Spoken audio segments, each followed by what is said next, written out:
dear lecturer, and all my dear friends who are here today.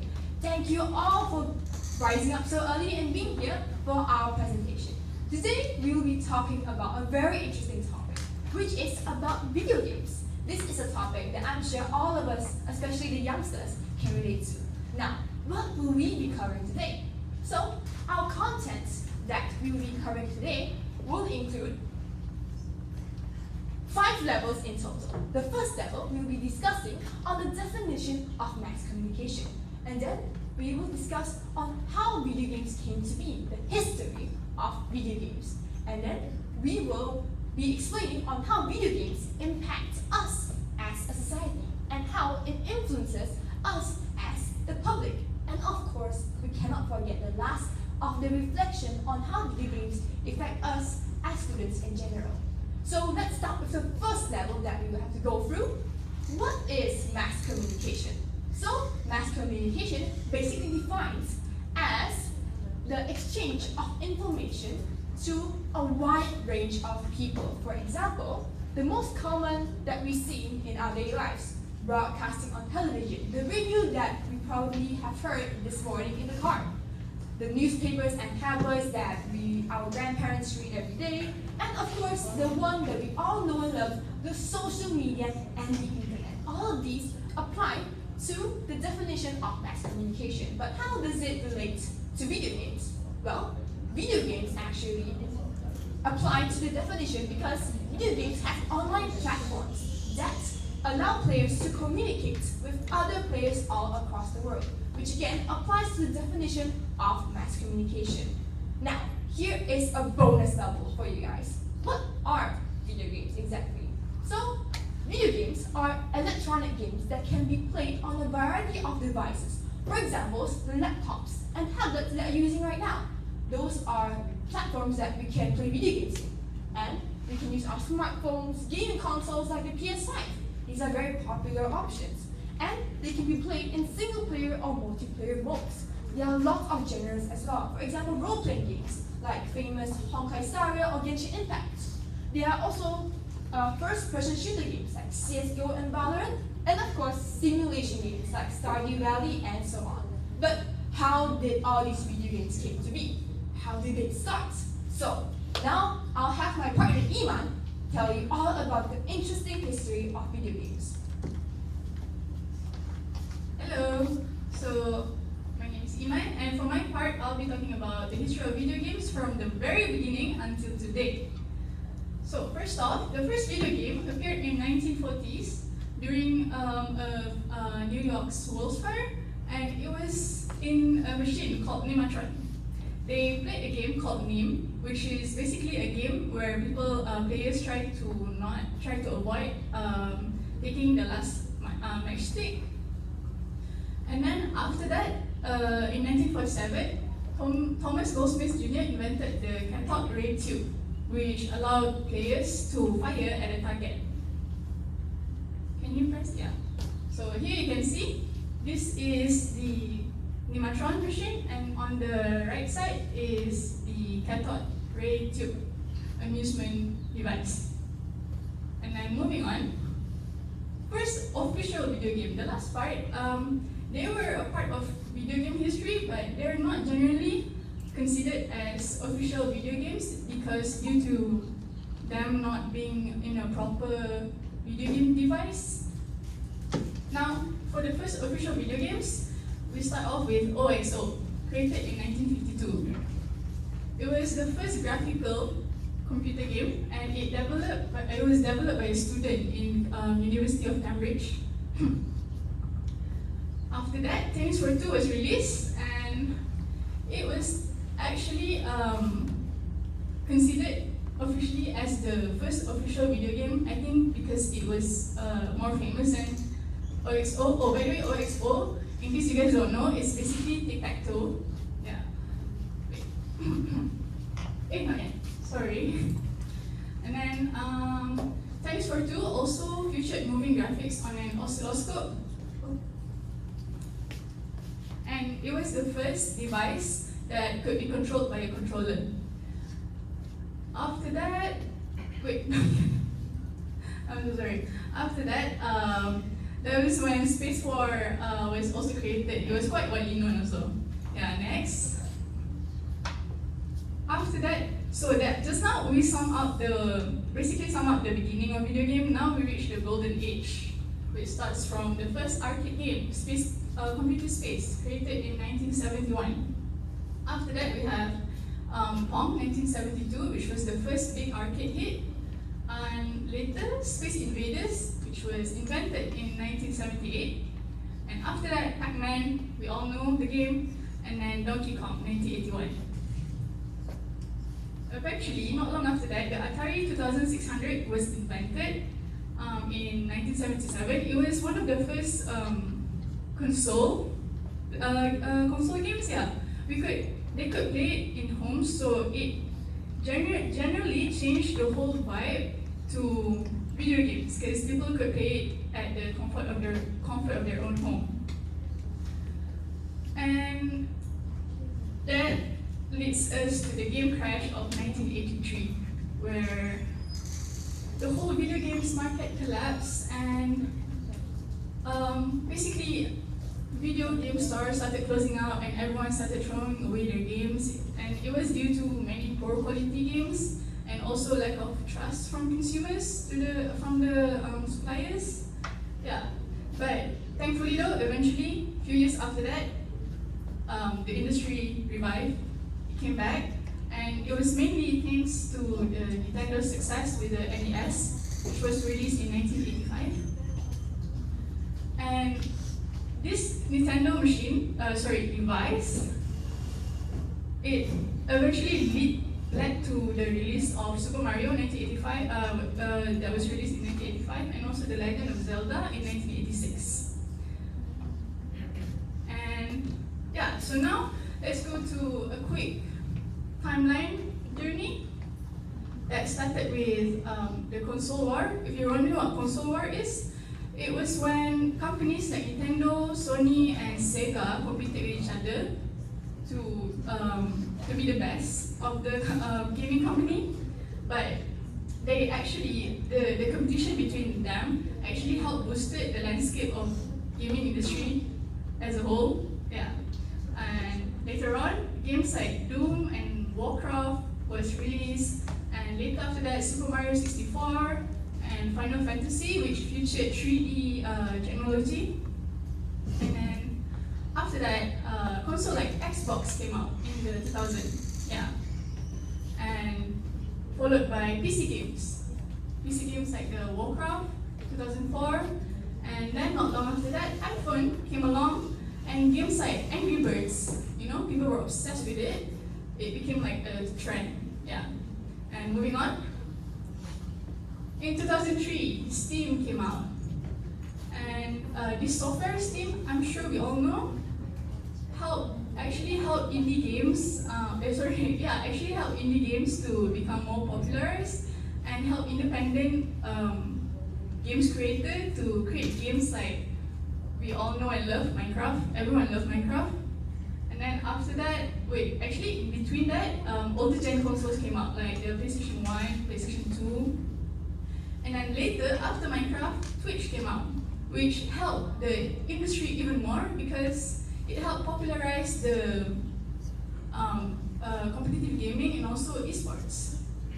Later, the last gen consoles like PS3 came out in 2013, and then after that, FPS games became more popularized like Fortnite, Valorant, CSGO, and until now, the 2020s era, we have even more brand new consoles like PS5 and so on. So that basically sums all of it.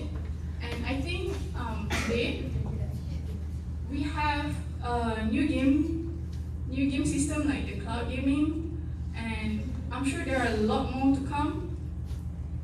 So yeah, that's about it for me. Thank you so much. Moving on, I'm going to talk about the impacts of video games on society. So we have two, positive and negative. I'll be talking about positive. So the positive impact of video games on society, that we can build connections all over the world, which is by playing video games, we can know each other from all over the state. like New Zealand, England, Indian, Chinese, you know. So the second part is it's a good method to stress relief. So if you play like Sudoku and like puzzle game, that's boost for stress relief. And video games also boost the global opportunities like economics. They also support esports and also the positive impacts too is the video gamers can earn some money by playing video games, and also educational benefits is like by playing video games also they can gain creativity, promotes learning activity, and also enhance reaction skills and other cognitive skills. So I'll be giving to the negative impact. Now, I'll be talking about the negative impact of video game on society. So firstly, it can easily cause addiction. And the addiction leads us to sleep deprivation and productivity loss in your daily routine. And third is health concerns like poor posture, eye strain, and other lifestyle diseases or obesity. And social isolation is less face-to-face interaction with people. And lastly, is very important, is cause poor academic or work performance. This is very important as a student because it's leading us to low academic achievement. Now I'll pass it down to Ed.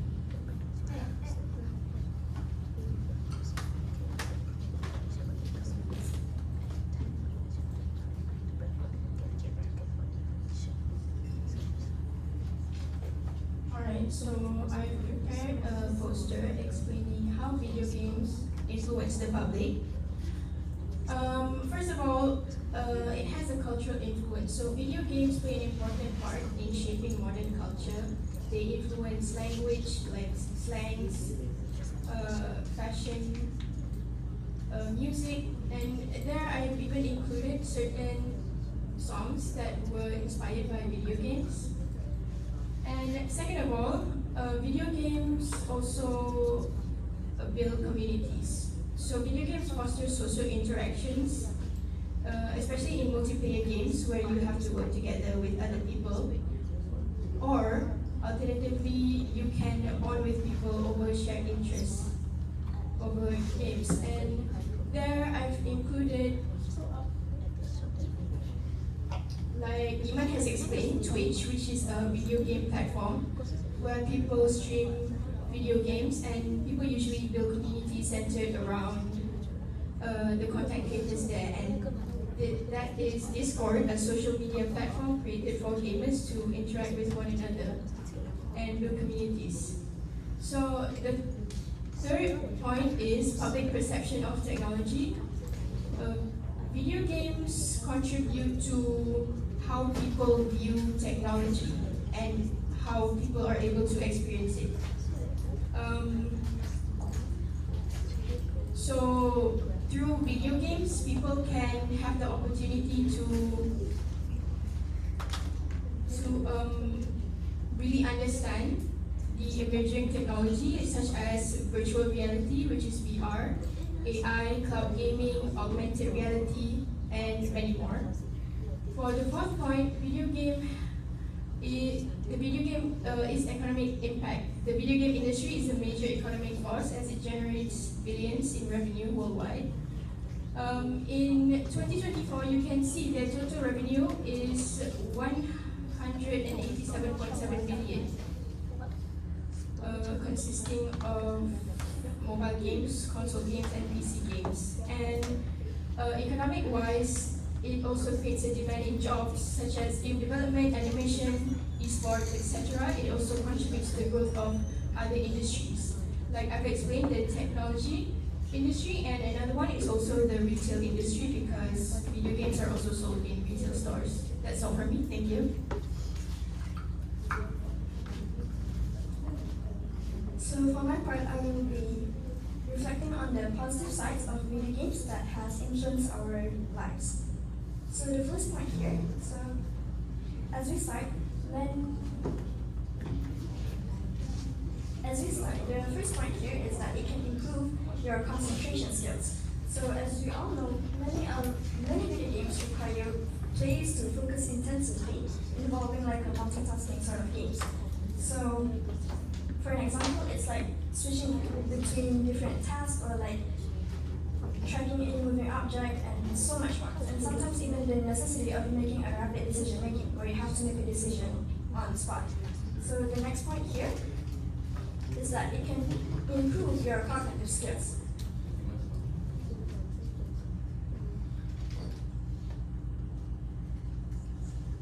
So if you're wondering what cognitive skills actually mean, basically it's like how our brain works and manifests as behaviors.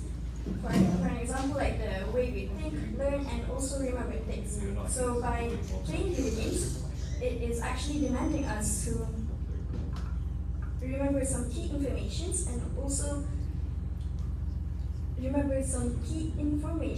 also sometimes they include like a complex map where you have to memorize it in order for you to be good at it. That's why you can improve your cognitive skills. So the last one for my part is that it can improve your communication skills. So from my own experience,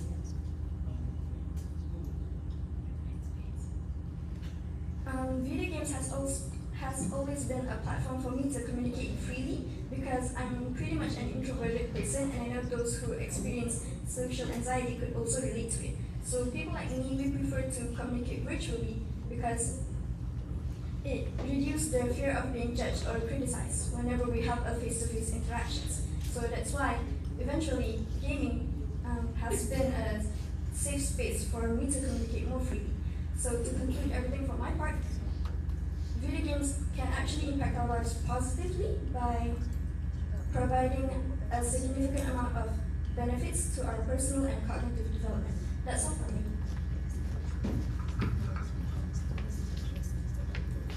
Okay, so for my part, I'm going to be talking about the negative reflections. And my first negative reflection is health issues. So by getting addicted in video games, you tend to get health issues such as eyesight problems and also poor posture.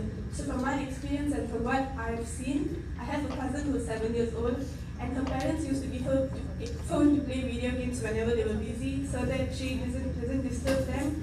And this became a habit for her, and she got addicted to playing video games. And then this affected her eyes, and she started wearing specs at the age of 7, which is actually a very young age for a child to be wearing specs because of video games. And even when I'm playing video games, sometimes my eyes starts to tear when I'm playing too long. And I think this is because the blue light on the screen isn't healthy for our eyes. And when you're playing video games, you don't blink frequently. The times of you blinking decreases, and this causes dry eyes, which can also affect your eyes in the future. So what I do to overcome this, to avoid from having eyesight problems and all, I follow this rule called the 20-20-20 rule, which is a concept that you have to, every 20 minutes you play video games, you have to look at least 20 feet far away for minimum 20 seconds. This is like eye exercise and to rest your eyes. And also about the poor posture, when you're sitting in a place for too long and playing video games, this makes my body stiff, and also I get neck pain and back pain. So this is how it affects our health issues. The next one would be aggressiveness, increasing tendency of aggressiveness. So I've witnessed many cases these days that children are fighting, having fights and all. Even in primary schools we can see. And I think one of the reasons also video games, because of the content, the violent contents that's shown in video games, children take it as they feel it's normal, and that's how you should behave when we go through any problems. Like in a place where you can actually talk, you can speak and solve things, they feel that being violent, being aggressive is the only way to solve things. Like they start fighting, they punch, they hurt people, and they get things done. And video games is the influence for it. And also even for me, sometimes when I play video games and when I lose, it triggers my emotions too. So that's how I feel this is increasing the tendency of risk. And lastly, addiction. So video games are too fun, and we get addicted to it, we can't stop playing video games. And when I used to be addicted to video games, and I found myself isolating myself without even me knowing. Like for example, in family functions, I catch myself sitting at the side playing video games and not being engaged with the surrounding and with my family members and with what's going on around me. And this also affected my bond with my family and friends. And also, I think that's all. I'll pass to the conclusion. Alright, thank you to my wonderful team for that wonderful presentation. Alright, now that has been a long haul of information. So let's conclude all of this in one single slide. So first, video games are electronic games that can be played on a variety of devices. Your laptops, your smartphones, and multiple consoles. And it can be played online with players across the globe, which is why it is included in the topic of mass communication. And it all started from 1940s until now, starting from games like OXO and Space Wars. From what we have heard from my teammates, there are both positive and negative impacts of video games towards our lives, with positive impacts being it can increase our cognitive skills and our reaction times, and it can let us make more friends across the world. For the negative impacts, you'll get some health issues like eye strain, you'll get back problems, and so on. It will lead to addiction as well if you play too much of video games. And of course, these impacts of video games influence us a lot, especially the youngsters as well. From what you've heard from their reflections, playing too much of video games is not good. But video games can also be a good stress reliever for us as students. And that is a simple conclusion of what we have discussed today on video games now. And that is all from my team. Thank you.